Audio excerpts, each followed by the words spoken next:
Welcome back to Be Wiser Today. Today I want to tell you a story.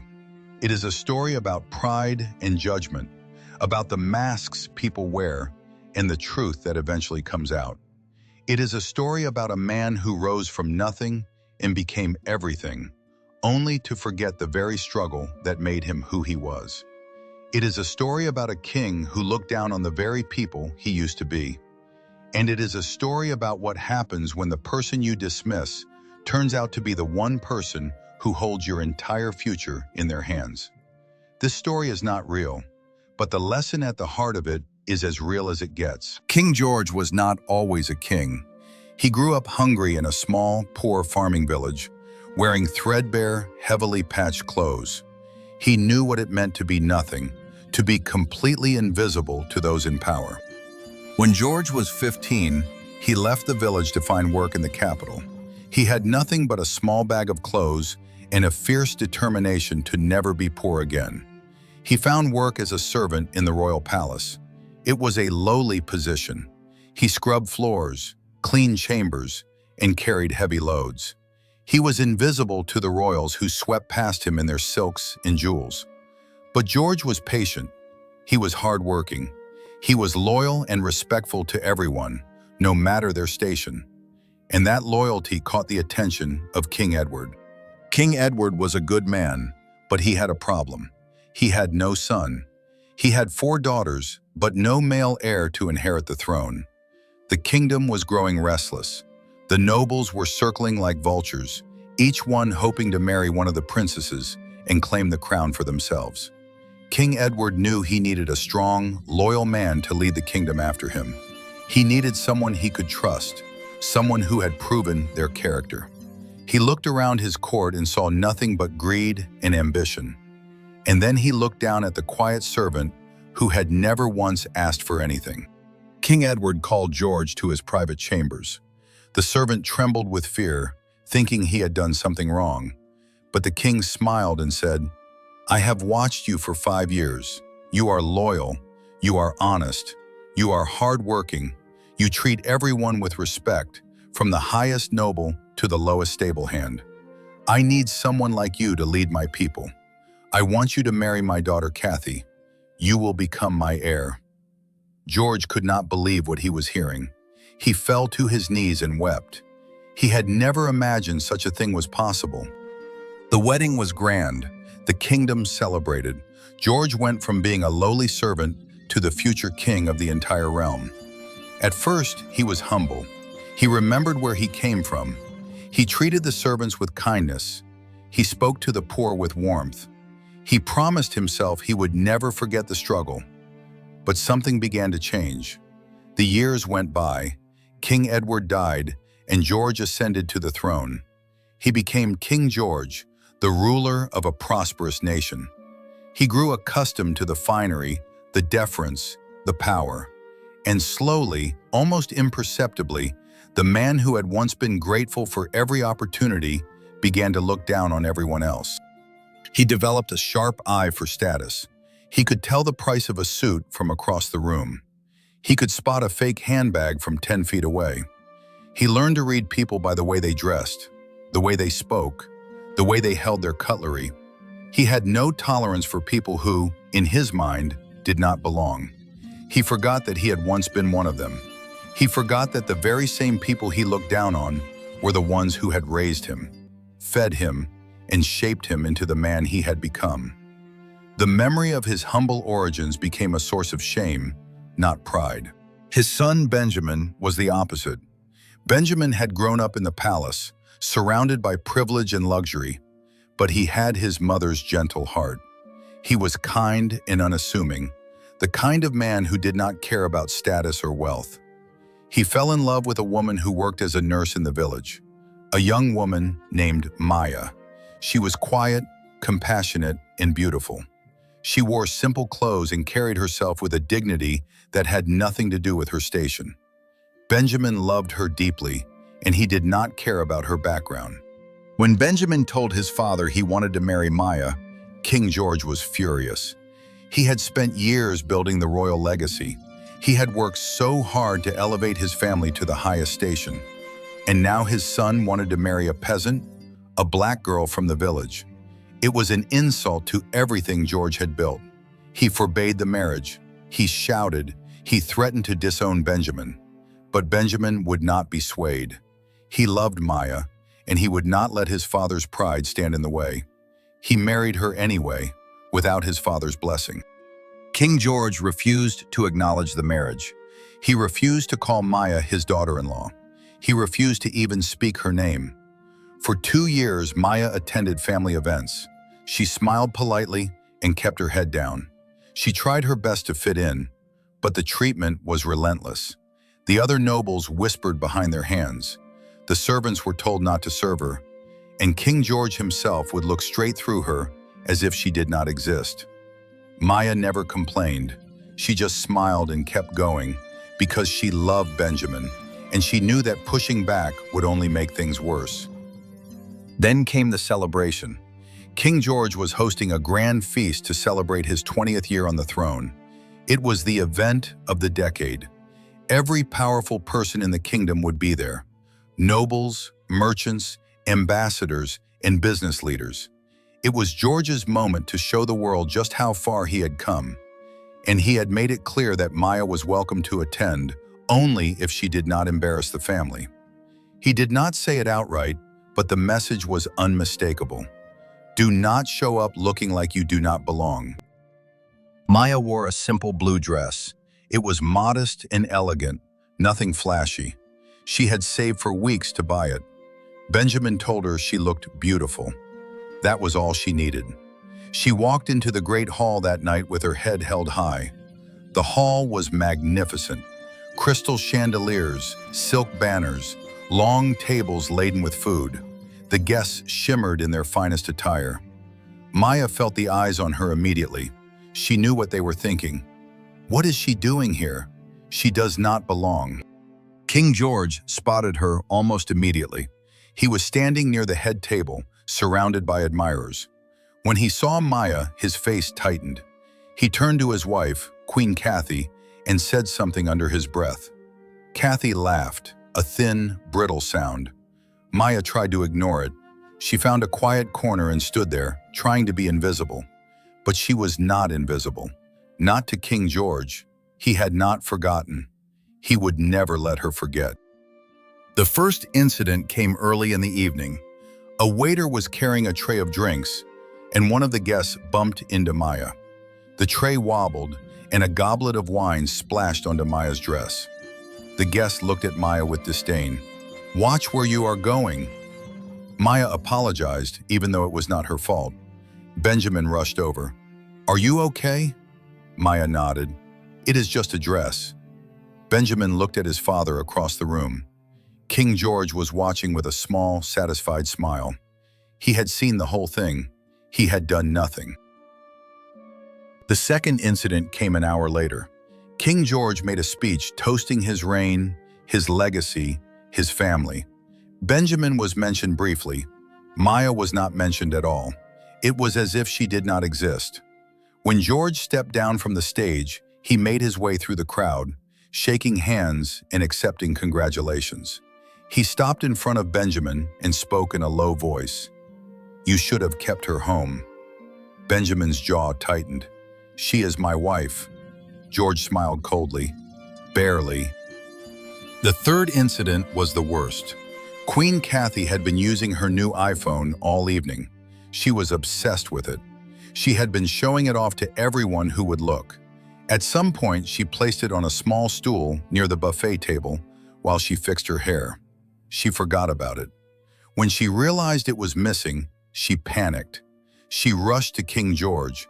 He turned to the crowd, scanning the room, and his eyes landed on Maya. Her. He walked across the room, his face dark with fury. "You!" He pointed at Maya. She looked up, startled. "Where is it?" he demanded. "Where is what?" Maya asked. "The phone, the iPhone." "She was standing right here. She took it." "I did not take anything," Maya said. Her voice was calm, but her heart was pounding. King George reached for her small bag. He grabbed it and turned it over. Nothing fell out. He looked at her with contempt. "You had it. I know you had it. I saw you." Benjamin stepped forward. "Father, stop this. She did not take anything." King George ignored him. He called for the guards. "Search her." The guards looked uncomfortable. "Sir," one of them said hesitantly, "search her. This is my house." The guard reached for Maya's bag. She held it out calmly, looking directly into King George's eyes. She did not cry. She did not beg. She simply said, "You are making a mistake." But George was not listening. The room had gone silent. Every important person in the kingdom was watching as a grown woman was searched like a criminal. The guard opened her bag, shook it, turned it upside down. A lip balm, a tissue, a single house key, no phone. He looked at George. "There is nothing here, Your Majesty." George refused to accept it. Then she hid it. "Check her coat, check her pockets." "It is not here, King George." Benjamin exploded. "Enough." He stepped forward, his face red with rage. "You have humiliated her long enough. She did not take anything, and you know it." King George looked at his son with pure contempt. "You defend her? You defend a thief over your own father?" Benjamin's voice was shaking. "I defend my wife, the woman I love, the woman you should have welcomed into this family years ago. But you cannot see past your own pride. You cannot see her." That was when Maya spoke. Her voice carried across the room, calm and clear. "Your wife's phone is on the stool by the buffet table. She placed it there when she fixed her hair. I watched her do it." Every head turned. There it sat, glinting in the candlelight on the small wooden stool. A footman walked over, picked it up, and held it up for everyone to see. The room gasped. Queen Kathy's face went pale. King George's mouth opened and closed like a fish, gasping for air. But George did not apologize. Men like him do not apologize. "That proves nothing," he said through gritted teeth. "She could have planned to take it later. People like her always have an angle." Benjamin stepped forward, his voice shaking. "Say it, Father. Say what you actually mean." King George's face twisted. "She is beneath us. She always has been. She is a peasant. She is not one of us. She will never be one of us. And you have thrown your entire life away for someone who does not even have a name worth mentioning." He stepped close to Maya, so close she could smell the wine on his breath. "I am going to make sure you leave here with nothing," he hissed. "No husband, no name, no place in this family. Do you understand me? You picked the wrong house to crawl into." Maya looked up at him. She was not crying. She was not shaking. When she spoke, her voice was steady and almost kind. "You have made a terrible mistake, Your Majesty." George laughed. "Is that a threat?" She did not answer. She just turned toward the tall windows and looked out into the darkness. That was when a carriage pulled into the courtyard. It was a sleek, black carriage, pulled by 4 matching horses. The doors opened, and a man stepped out. He was older, dignified, dressed in a fine suit with no crown and no jewelry. He moved with the calm authority of a man who had never once had to announce his own importance. He walked up the steps and through the tall doors. His eyes swept the room slowly, taking in the guards, the open bag, the phone on the footman's hand, and his daughter standing in the center of it all. Queen Kathy saw him first. She mistook him for a merchant. "Excuse me," she said, "the servant's entrance is around the back." He did not stop. She stepped closer, raising her wine glass like a barrier. "You cannot just walk through the front like you own the place." She flicked her wrist. A splash of wine arced through the air and soaked down the front of his coat. The room gasped. The man stopped, looked down at the stain, and then up at Kathy, and he smiled. It was not angry, it was calm and patient. The smile of a man who had just been handed the last piece of evidence he needed. A man near the table went white. It was Lord Thorne, the royal treasurer. He stared at the man in the stained coat, and his face drained of color. "Oh my God," he whispered. King George looked at him. "What?" Lord Thorne pointed with a trembling hand. "That is Mr. Perkins, Richard Perkins, the wealthiest man in the country. The contract, the mining deal, he owns it. He owns everything." King George blinked. "Who?" Lord Thorne turned to him, looking like a man watching a building come down. "Your Majesty, that is Maya's father." The words hit the room like a thunderclap. George's face went slack. "That is impossible. He came in a plain coat. He has no entourage. He does not need one," Lord Thorne said. Richard Perkins turned to King George. His voice was calm, almost gentle. "I came quietly," he said. "I came without fanfare because I wanted to see what kind of man my daughter had married into." The word daughter landed in the silence like a stone. Every head turned to Maya. She stood beside her father now, his hand resting on her shoulder. "Hi, Dad," she said softly. George's mouth opened. No sound came out. "You spent your whole evening telling my daughter she was nothing," Richard said. "You called her a thief. You had her searched like a criminal in front of the most important people in the kingdom. Did I miss anything?" George's lips moved. "There has been a terrible misunderstanding." "There has not been a misunderstanding," Richard said. "I heard it all from the courtyard. The windows were open." The blood left George's face. His hand groped behind him for a chair, and he gripped it, white-knuckled. He understood finally what he had done. He had humiliated the daughter of the man who held his kingdom's future in his hands. Richard pulled out his phone. He did not shout or threaten. He simply dialed a number and lifted it to his ear. "It is me," he said. "The mining contract. Withdraw the offer. Effective immediately." He hung up. George made a sound like the air had been punched out of him. "You cannot just do that." "I can," Richard said simply, "and you have spent the last hour showing me exactly why I should." George sank onto a chair, pale and trembling.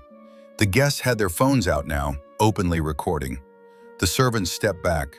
The nobles who had laughed at Maya just hours earlier were suddenly silent. Benjamin crossed the room and pulled Maya into his arms. "I am so sorry," he whispered. "It was never you," she said. "You chose me. That is all I ever needed." Richard watched them, and his hard face softened. He put a hand on Benjamin's shoulder. "You stood between her and your father when you thought you would lose everything. I will not forget that, son." George watched them, this small circle of warmth he would never be a part of. He had been handed a daughter-in-law worth more than his entire fortune, and he had spent the night spitting on her. By sunrise, the story was everywhere. The contracts were canceled. The nobles who had always feared George now saw him as weak. The people who had once admired his rise from poverty now saw him for what he had become. A man who forgot where he came from. A man who judged others by the same standards he had once been judged by. A man who clawed his way to the top, only to look down on the very people who had been his inspiration. Here is the lesson. Never measure a person by what they are wearing. Never assume you know someone's story based on their appearance. The person you look down on today might be the one person who holds your entire future in their hands. King George spent his life terrified of being poor again, and in one night, he lost everything. Not because someone took it from him, because he gave it away with his own cruelty, his own pride, and his own unwillingness to see the person standing right in front of him. That is the story. If you found it valuable, I want you to do 3 things. First, hit that like button. Second, subscribe to Be Wiser today. And third, drop a comment below. Be honest, if you had been standing in that great hall before anyone knew who Maya was, would you have spoken up? Or would you have stayed quiet and watched? I read every comment. Thank you for spending this time with me. You are clearly someone who wants to grow, and that already puts you ahead of most people. I will see you in the next one. Every story leaves us with a choice. We can judge people by what they wear, by where they come from, or by what they own. Or we can choose to look deeper. King George lost everything, not because someone was stronger than him, but because pride blinded him to the value of the person standing right in front of him. Never underestimate anyone. Kindness costs nothing. Respect costs nothing. Yet both can change the course of a life. If this story made you think, share it with someone you care about. And if you enjoy stories that entertain while teaching timeless lessons, subscribe to Be Wiser today. Until next time, stay humble, stay kind, and always choose wisdom.